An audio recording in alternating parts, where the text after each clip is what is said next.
Um diese dreiteilige Videoreihe nun abzurunden und zu Ende zu bringen, wenden wir in einem letzten Schritt unsere Aufmerksamkeit auf die kulturellen Aspekte des UFO-Phänomens. Neben den Auswirkungen auf Religion und Glaubenssysteme, die wir in den vorherigen Videos bereits analysiert haben, bleibt die Frage nach Veränderungen in der Alltagskultur noch offen. UFOs sind dabei schon lange kein gesellschaftliches Randphänomen mehr. Besonders durch die Populärkultur, sei es nun durch Film oder Literatur, sind UFOs, vor allem natürlich die sogenannte fliegende Untertasse und die klassische Vorstellung eines Aliens, fest als Symbole in unseren Köpfen verankert. Des Weiteren hat das Thema durch die aktuellen Enthüllungen rund um den sogenannten Tic-Tac-Vorfall der USS Nimitz, die Offenlegung des geheimen UFO-Programms des Pentagons namens ATIP und natürlich die investigativen Zeitungsartikel der New York Times einen Stellenwert in der Öffentlichkeit erlangt, wie wir es aus den vergangenen Jahrzehnten noch nicht kannten. Vor allem wird darüber natürlich in den US-Medien berichtet, aber auch die deutschen Printmedien nähern sich dem Thema langsam an. Das Stigma der Thematik ist natürlich nach wie vor sehr groß, aber man erkennt, dass sich einiges ändert. Um das doch recht große Thema Kultur etwas einzugrenzen, möchte ich in diesem Video zwei Teilaspekte betrachten, damit es nicht zu sehr ausufert. Zum einen wird es dabei um die Wirkung des UFO-Phänomens auf die Populärkultur gehen. Dabei geht es mir darum zu ermitteln, woher überhaupt diese Stereotypen kommen und wie das Phänomen im Allgemeinen präsentiert wird. Zum anderen geht es dann im zweiten Segment um den Wandel in der Berichterstattung der Medien. Dabei werde ich auch erläutern, wie letztendlich beide Segmente miteinander zusammenhängen und was dies für den aktuellen Prozess und die Zukunft bedeuten könnte.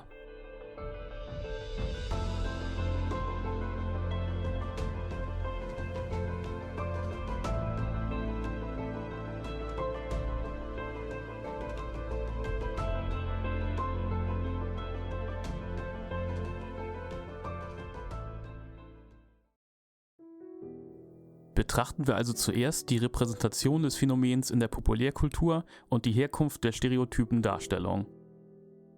Jeder von uns hat mit Sicherheit umgehend ein konkretes Bild im Kopf, wenn ich UFO oder Alien sage. Dies ist kein Zufall, da wir seit Jahrzehnten durch Filme, Serien, Videospiele, Bücher und weiteres auf diese bestimmten Bilder konditioniert wurden. Einige denken dabei vielleicht auch gleich an Verschwörungstheorien oder Aluhutträger, die in den Medien des Öfteren bedient werden. Die meisten denken wohl aber direkt an kleine graue Wesen mit großen Köpfen, die in einer silbernen fliegenden Untertasse durch das Universum fliegen. Das sind wohl die bekanntesten Assoziationen. Jedenfalls verbindet jeder etwas mit diesen Worten. Woher kommen diese Bilder aber nun und was zeigen sie uns eigentlich? Wenn wir nach den Ursprüngen dieser Archetypen suchen, müssen wir an den Beginn des modernen UFO-Phänomens gehen. Dieser wird im Allgemeinen zeitlich mit der Sichtung des US-amerikanischen Geschäftsmanns und Privatpiloten Kenneth Arnold im Jahre 1947 gleichgesetzt. Arnold behauptete, dass er am 24. Juni 1947, während er nahe Mount Rainier im US-Bundesstaat Washington flog, 9 ungewöhnliche Flugobjekte in den Wolken gesehen habe. Nach seinen Angaben sah er 8 Objekte als flache, tellerartige Scheiben und ein Objekt als flach und sichelförmig. Die Presse machte daraus die uns allen bekannte fliegende Untertasse. Kurz darauf kam es zu dem legendären Zwischenfall in Roswell, New Mexico, und die Presse verwendete auch hier den Begriff der fliegenden Untertasse bzw. der Flying Saucer. Ein Mythos war geboren. Nach Arnolds Sichtung berichteten die Medien bald über Beobachtungen aus den ganzen Vereinigten Staaten, womit die erste große UFO-Sichtungswelle begann. Auch das Militär zeigte sich interessiert und mehrere Staaten begannen ihre Untersuchung von UFO-Sichtungen. Natürlich ließ dies die Kulturindustrie nicht unbeeindruckt. Frühe Hollywood-Blockbuster wie The Flying Saucer von 1950, Der Tag, an dem die Erde stillstand von 1951 oder Fliegende Untertassen greifen an von 1956, um nur einige zu nennen, griffen den Hype um die UFO-Sichtungswelle auf. Damit wurde die fliegende Untertasse als ein universelles Symbol für außerirdische Raumschiffe bzw. Besucher von fernen Planeten fest in der Alltagskultur implementiert. Interessanterweise kann die früheste grobe Assoziation von tellerförmigen Objekten mit Raumschiffen bereits im Jahr 1929, also 18 Jahre vor Kenneth Arnolds Sichtung, in dem Science-Fiction-Magazin Science Wonder Stories gesehen werden. Eine interessante Randnotiz, wie ich finde. Auch wenn die Formen von UFOs bis heute variieren, und zwar in modernen Filmen und in den Berichten von Augenzeugen, so sind gewisse Charakteristika gleich geblieben.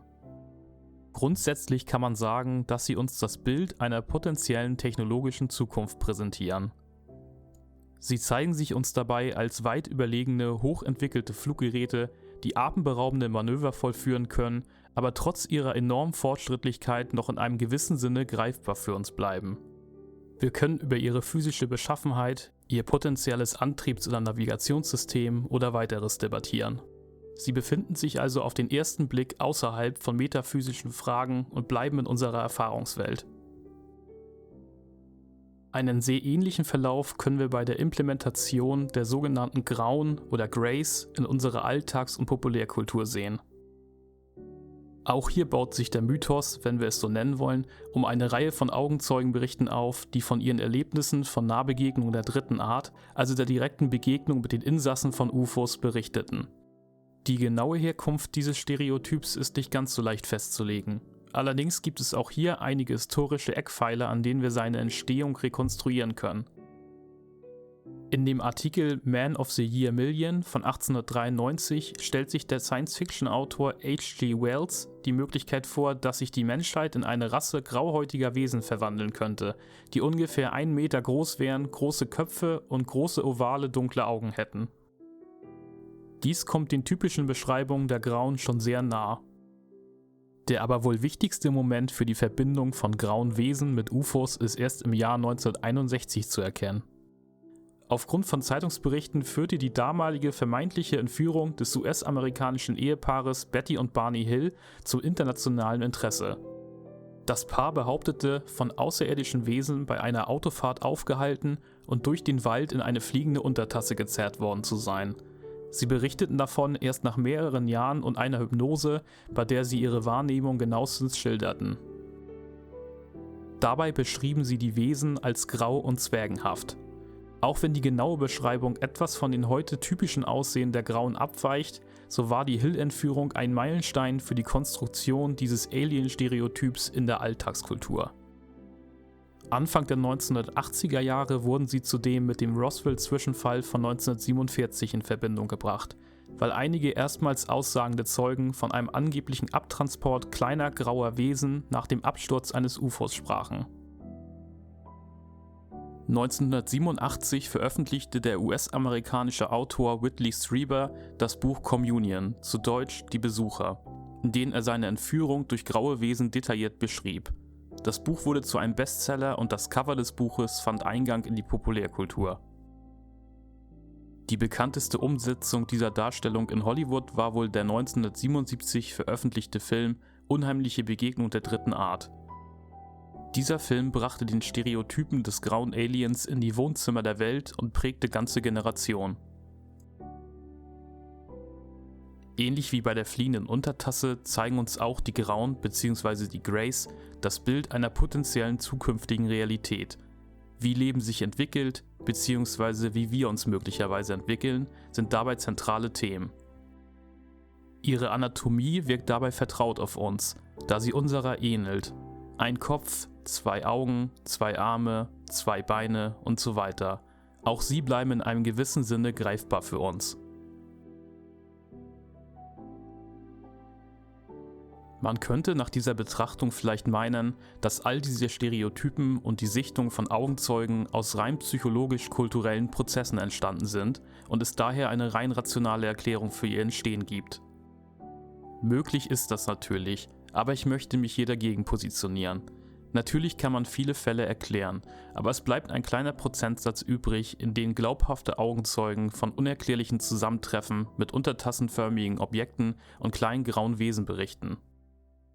Selbst wenn diese Berichte zu einer Art Mythos verklärt wurden, würde ich mich davor hüten, sie allesamt als unwahr oder kulturell konstruiert abzustempeln. Zugegebenermaßen ist es sehr merkwürdig, dass diese Wesen nie hundertprozentig gleich aussehen und auch die Flugobjekte, wenn zwar ähnlich, im Detail vielfältig gesehen werden. Trotzdem kann man eine gewisse Kontinuität in dem Verhalten der fremden Besucher und den Charakteristika der Flugobjekte erkennen. Es bleibt dabei allerdings unvorhersehbar und individuell.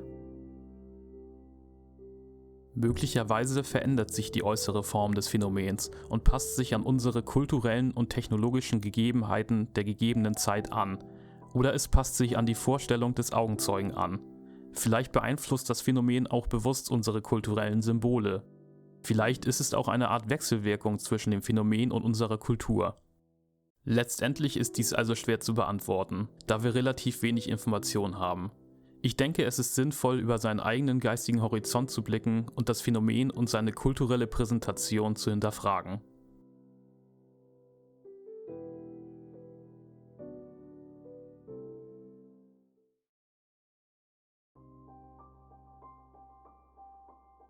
Kommen wir nun zum zweiten Segment dieses Videos und sehen uns den Wandel in der Berichterstattung der Medien an.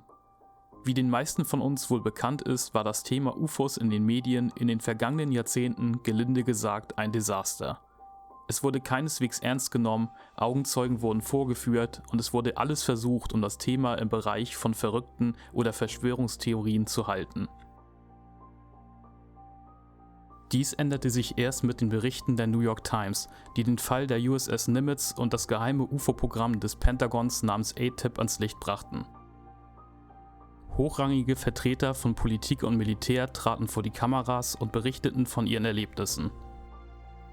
Spätestens nachdem Commander David Fravor, der das Tic-Tac-UFO verfolgte, und Luis Elizondo, der ehemalige Leiter von ATIP, an die Öffentlichkeit traten, konnte man einen Paradigmenwechsel in den Mainstream-Medien erkennen. Plötzlich konnte man das Thema nicht mehr ins Lächerliche ziehen. Es gab glaubhafte Aussagen und Dokumente, die die Echtheit des UFO-Phänomens darlegten. Natürlich gibt es auch hier und da noch das ein oder andere Gekicher, besonders hierzulande. Trotzdem gehen die Medien bereits anders mit dem Thema um. Interessant daran ist zu betrachten, wie die Alltagskultur, die durch die Popkultur geprägt ist, natürlich auch Einfluss auf die Medienvertreter hat.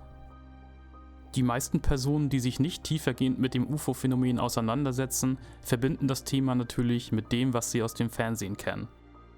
Daher kommt auch der Kulturindustrie eine gewisse Mitschuld zu, da sie nur selten versucht hat, die Thematik in einem ernsthaften Licht zu präsentieren und sich eher auf unterhaltende und aufregende Bilder konzentrierte.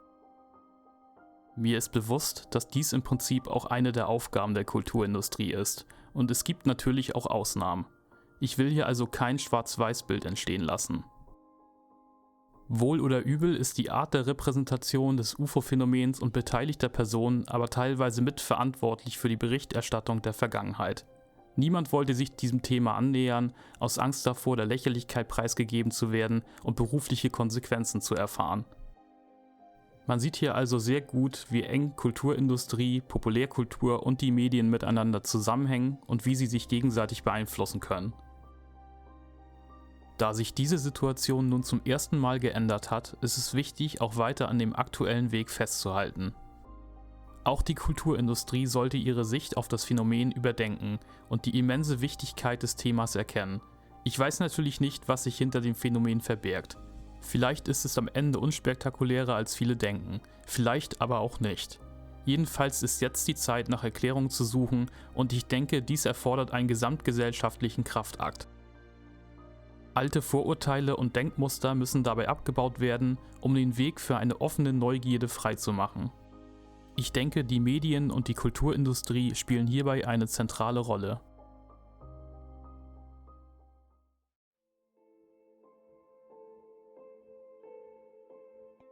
Damit kommt meine dreiteilige Videoreihe zum Thema UFOs, Gesellschaft und Glaube zum Ende. Ich hoffe, dass ich aufzeigen konnte, welche sozialen, kulturellen und religiösen Aspekte in einer breiteren Betrachtung des UFO-Phänomens zu finden sind. Die Zukunft wird zeigen, wie fruchtbar diese Überlegungen wirklich sind. Wir befinden uns aber erst am Anfang einer langen Reise, an dessen Ende hoffentlich eine allumfassende Erkenntnis zu erkennen sein wird.